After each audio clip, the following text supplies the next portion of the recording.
Next up, we dive into the controversial and explosive topic of Trump's initiative to negotiate directly with Putin.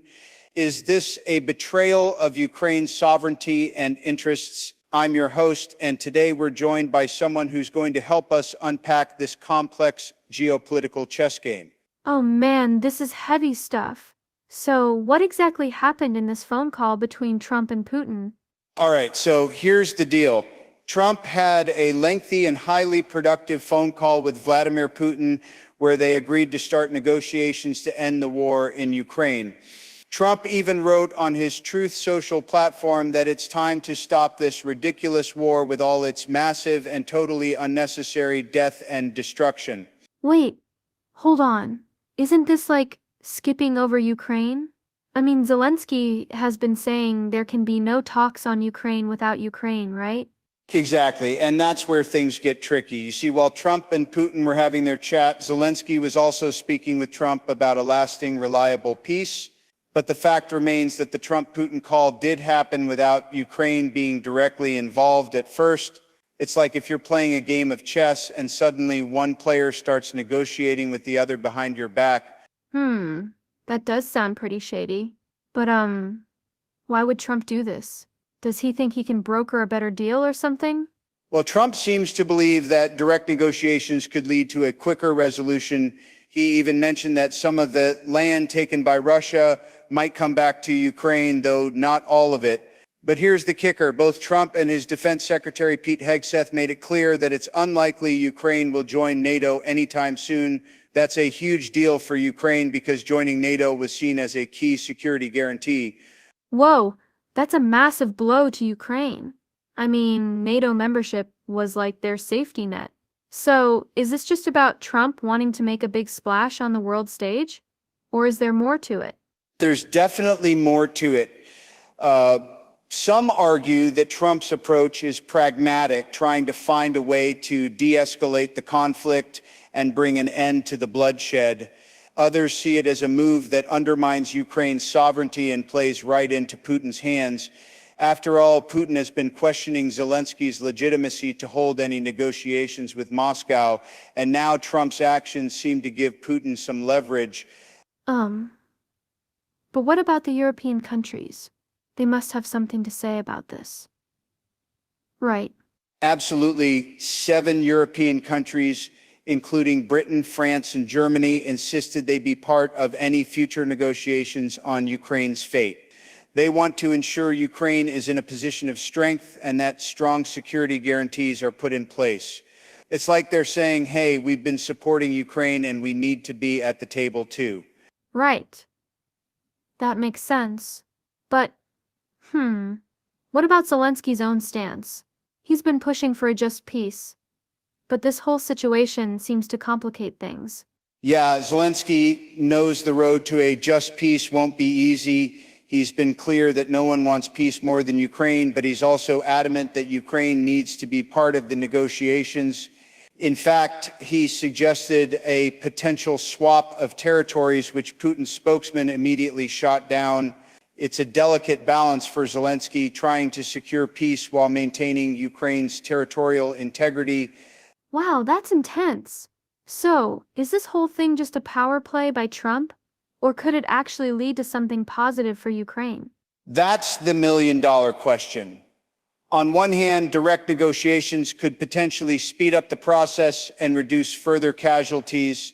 On the other hand, bypassing Ukraine in the initial talks risks undermining their sovereignty and giving Putin more control over the outcome. It's a high-stakes gamble, and only time will tell if it pays off or if it ends up betraying Ukraine's interests. Ugh. This is so complicated. I guess we'll just have to wait and see how it all unfolds. But man, the stakes couldn't be higher for everyone involved. Couldn't agree more. This is a pivotal moment in the conflict, and every decision made now will have long-lasting consequences. Thanks for diving into this with me. It's a wild ride, isn't it? Definitely. And I'm sure our listeners are on the edge of their seats. Can't wait to see what happens next. Next up, we dive into the geopolitical chessboard of international relations and ask a critical question. Is it justifiable for Trump to suggest that Ukraine may not return to its pre-2014 borders? This is a massive topic, folks, and it's going to get intense. I'm your host, and today we're joined by someone who's about to have their mind blown by the intricacies of this issue. Oh, wow. This sounds like one of those conversations where every word matters. So, what exactly happened here? Why is Trump saying this? Right, so let's set the stage. Trump had a lengthy and highly productive phone call with Vladimir Putin, during which they agreed to start negotiations to end the war in Ukraine. Now, Trump has suggested that Ukraine might not return to its pre-2014 borders, which means territories like Crimea, which Russia annexed back in 2014, might remain under Russian control. Wait, hold on. Isn't territorial integrity one of those fundamental principles of international law? Like, you can't just take land from another country, right?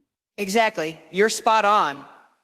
Territorial integrity is indeed a cornerstone of international law. It's enshrined in the United Nations Charter and various other treaties. The idea is that countries should respect each other's borders and not engage in unilateral actions that change them through force. But here's the thing, politics and diplomacy don't always follow the letter of the law as neatly as we'd like. Okay. So, what's the reasoning behind Trump's statement? Is he just trying to make a deal? Or is there more to it? Well, Trump's approach seems to be pragmatic, if controversial. He's essentially saying that some of the land taken by Russia might be too difficult to reclaim, and that focusing on ending the war and securing peace might be more important than insisting on full territorial restoration. It's a tough pill for Ukraine to swallow, but Trump might see it as a necessary compromise to stop the bloodshed. That sounds really complicated.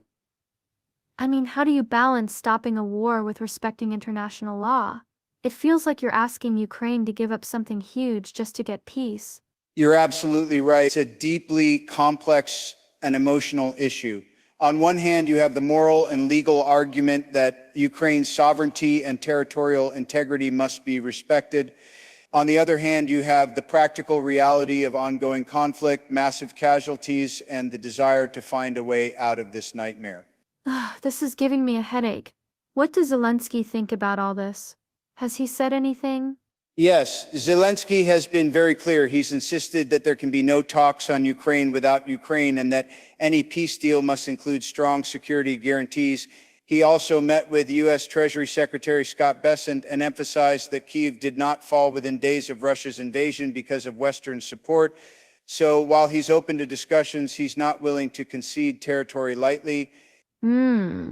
It seems like Zelensky is walking a tightrope between wanting peace and standing firm on his country's rights. But what about the European countries? They must have something to say about this, right? Absolutely. 7 European countries, including Britain, France, and Germany, have insisted they be part of any future negotiations on Ukraine's fate. They want to ensure Ukraine is in a position of strength and that any deal includes robust security guarantees. They've made it clear that Ukraine and Europe must be part of the talks, not just left out of the loop. Wow. It's like everyone has a stake in this. So, what happens next? Are these negotiations going to go anywhere? Or is this just more talk? That's the million-dollar question. The road to a just peace, as Zelensky puts it, is neither going to be straight nor smooth. There are a lot of moving parts here. Trump has mentioned meeting Putin in Saudi Arabia, and both leaders have invited each other to their respective capitals. But the real challenge will be finding a solution that satisfies all parties involved, especially when the stakes are so high. This whole situation feels like a tangled web of conflicting interests. How do you even begin to untangle it? You know, it's like trying to solve a Rubik's Cube blindfolded.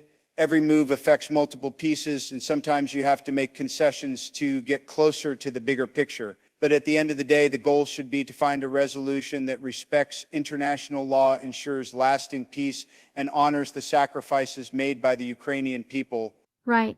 It's such a delicate balance. I guess we'll just have to wait and see how it all plays out. Thanks for breaking this down. It's definitely given me a lot to think about. Anytime. And remember, the world is watching, and every decision made here will have far-reaching consequences. Stay tuned for more updates as this story unfolds. Next up, we dive into the geopolitical chessboard that is the Ukraine conflict. Today, we're going to unpack a critical statement made by U.S. President Donald Trump regarding Ukraine's future in NATO. This conversation could be titled, "Trump's Move, a Win for Putin or a Loss for Kyiv." Oh wow, this sounds intense. So what exactly did Trump say about Ukraine and NATO? Well, Trump stated that it was unlikely Ukraine would join NATO, which has been a long-standing aspiration for Kyiv. This comes as a significant blow to Ukraine because joining NATO has been one of their key strategic goals since the conflict began. It's like if you were playing a game of chess, and just when you thought you were about to checkmate your opponent, someone tells you the rules have changed. Right. That does sound like a huge setback for Ukraine. But why would Trump make such a statement? Is he trying to appease Russia? Exactly. Trump's statement aligns more with Russian interests than those of Ukraine and its Western allies. You see, for Moscow, keeping Ukraine out of NATO is a top priority. It's like they're guarding their backyard from what they perceive as a potential threat. By saying Ukraine won't join NATO, Trump is essentially giving Putin a green light to feel more secure, at least in terms of NATO expansion. I get that. But doesn't this undermine the support that the West has been providing to Ukraine? I mean, all the military aid and everything? Absolutely.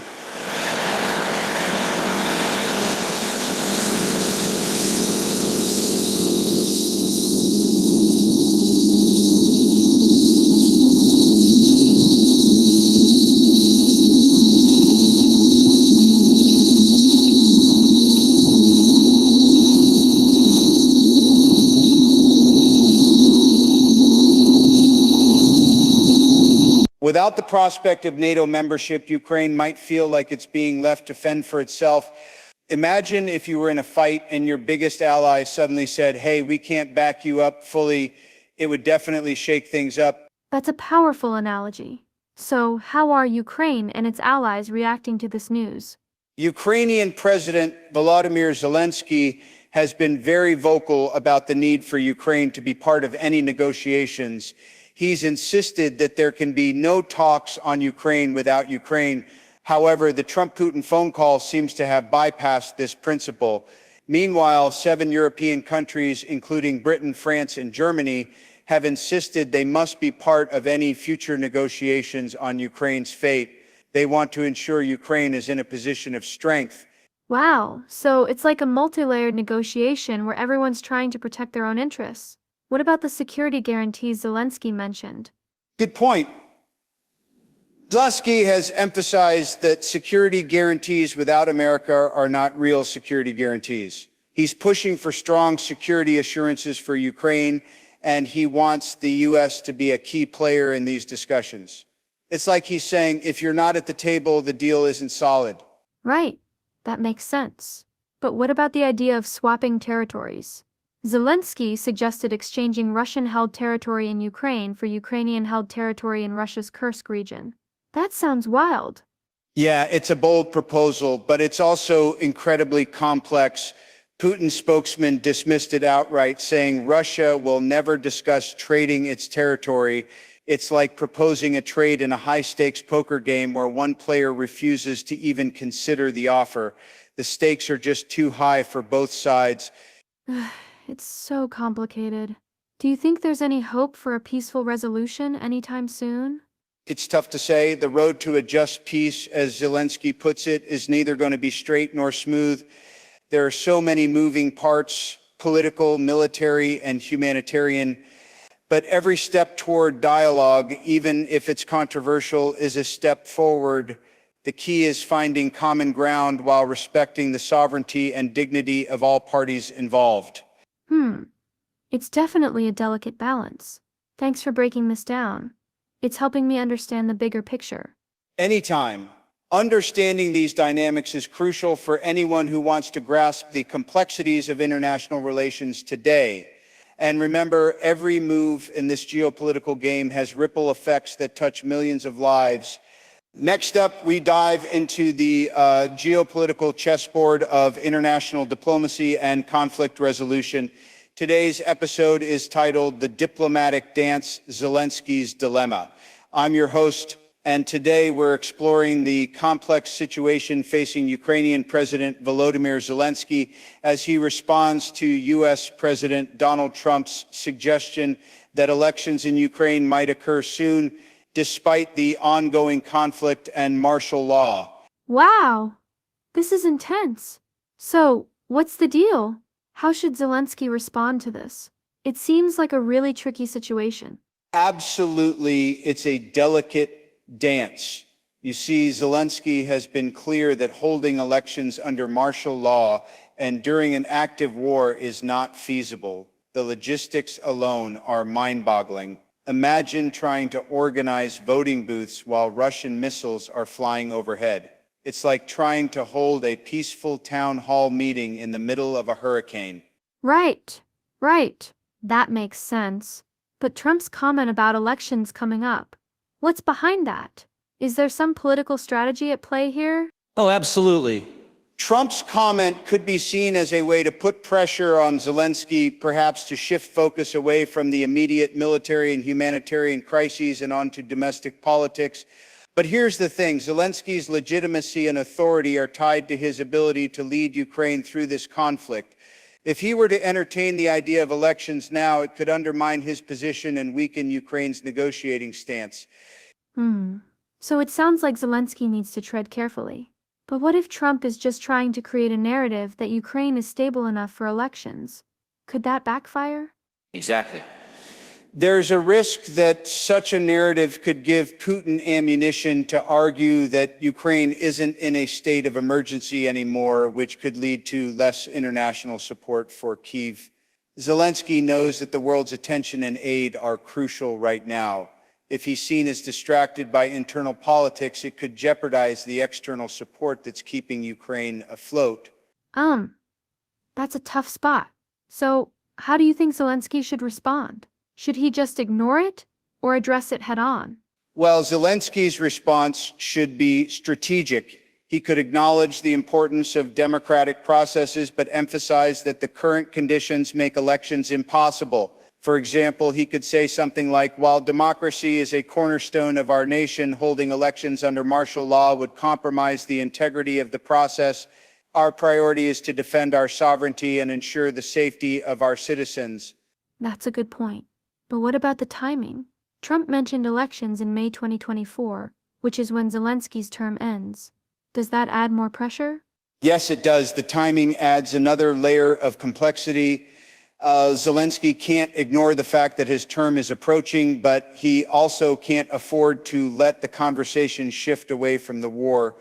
He might need to frame the discussion around the idea that once peace is achieved, elections will naturally follow.